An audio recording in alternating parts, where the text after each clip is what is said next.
I'm Aaron Sams. We're here in Woodland Park, Colorado at Woodland Park High School.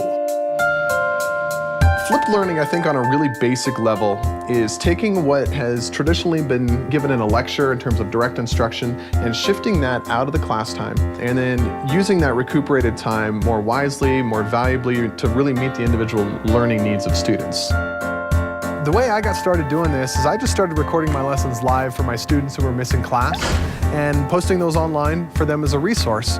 They get to access it when they want to, and that could be at 10 o'clock at night, it could be 6 o'clock in the morning, it could be on the bus to the soccer game. They have control of that. Students would watch those before they came to class, and then class time was work time, engaging in some higher order thinking, and so we didn't have to use our class time for direct instruction. We could shift that out of the class. There's a site where we go to and we watch our podcast, and it has like all the units. And during the class period, we're doing labs and applying the skills that we learned at home. I wish more people would do the flipped classroom. I think it definitely works for every speed of learner. If a student is a fast learner, they can go through the material as quickly as they want. The slower learners, the students who struggle, they have control of the rate at which they learn the material. So they can pause the teacher, they can rewind the teacher, they can view it multiple times if they need to. If everyone's not doing the same thing at the same time on the same day, my class looks a little chaotic. It looks like a three-ring circus of learning is what I call it. I also give them the option, if they don't want to take my test, to demonstrate their understanding in some other way. So I have students making video games, writing comic books, creating art projects.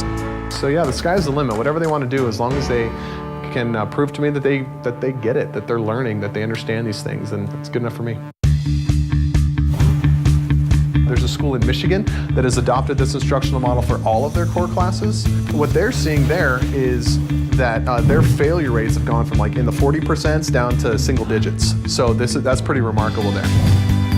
One of the concerns that educators are really wrestling with these days is the fact that we are preparing our students for jobs that don't exist yet.